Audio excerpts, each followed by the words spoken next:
back at Tiger Seed, and we have a new topic for you. This time Lance and I are going to discuss replant.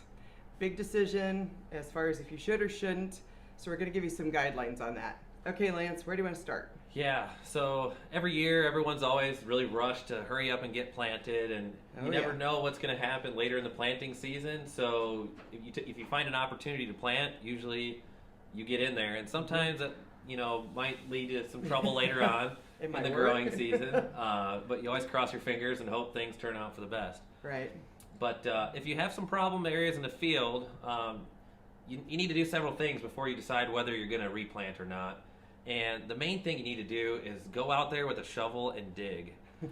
I mean, you really need to understand what's going on in the field. Whether it's corn or soybeans, you need to figure out, is it something that you caused with a herbicide, or something that you need to do differently with planting or tillage, and figure out, is it something that you can change in the following years? Okay. So you're learning, so for the following years, you're maybe not causing something to happen again and again. So in other words, do that before you take out what you're going to replant, so that we don't have, as you said, a trending problem. Yep. Yeah. Exactly. And while you're out there, I mean, you'll learn things that you can avoid for the following years, but for this year, you need to also begin with a tape measure and do some stand counts throughout the field, and do it in several areas throughout the field, and get a good idea of is this a uniform problem throughout the field? Is it occurring in localized areas in certain areas of the field? And if you're hitting certain thresholds where you may need to replant, it may be that you only need to do it in certain sections of the field. Okay, what's the gap rule as far as how big of a gap before I need to be there with my tape measure measuring that versus if something just didn't work right here in this row, keep going, it's not a problem. What do you have a rule of thumb on that? Yeah, so I guess I wouldn't say I have a rule of thumb.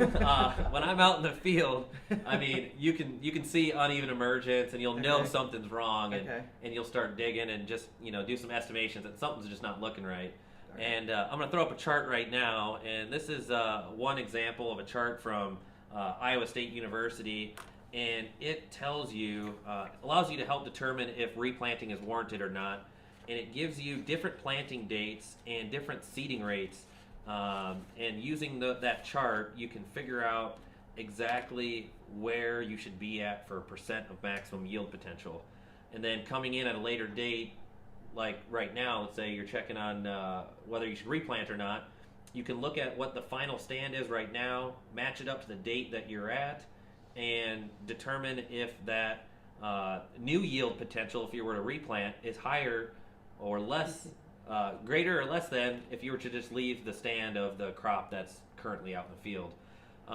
And charts like this aren't the single answer to whether you should replant or not. There are many other factors which include, the time it takes to do all these activities. Right. You have to till under maybe the current crops that's there, which is more important on the corn side than it is with the soybean side, because corn is very competitive with another crop that's there if it's planted on different dates. Versus soybeans, you could plant right into it, right through it. So yeah, I mean, there's additional costs associated with what's that seed cost, what's the tillage cost, what is the fuel that is cost for doing the tillage and doing the planting over.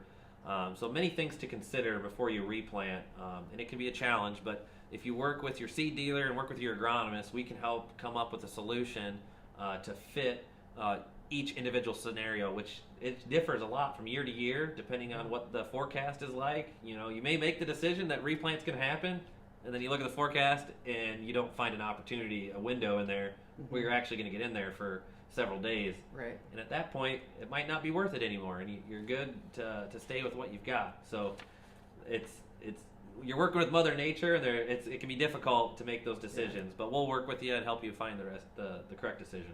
In saying that, Lance, there's a chart that I think we're going to share as far as the links that they have the opportunity to go there and look at it. But this one, I like it. It has a lot of color to it. It's talking about May 25th. Do I or don't I? And as Lance said, there's going to be boxes here that talk to you as far as population, what your stand count is, and then you can follow through to see, is it the right decision or not? So just like Lance was talking about, you're going to figure out what it's going to cost you to do that. Should you really be doing it or not? Because again, are you gaining any yield or not?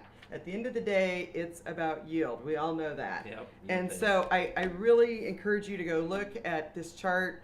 Heaven forbid that it gets to that point for replant, a word we don't like to use, but when you're trying to make that decision, there's resources out there. Yep. And look in the description below. We'll have a couple links that bring you to some Iowa State articles, which really help you walk through the options that exist and help you determine whether you need to replant. Okay. So, yeah, thanks for joining us today. And if you have any questions, always feel free to reach out to either of us. And tune in next time. We'll have another topic for you here again shortly. Thank you.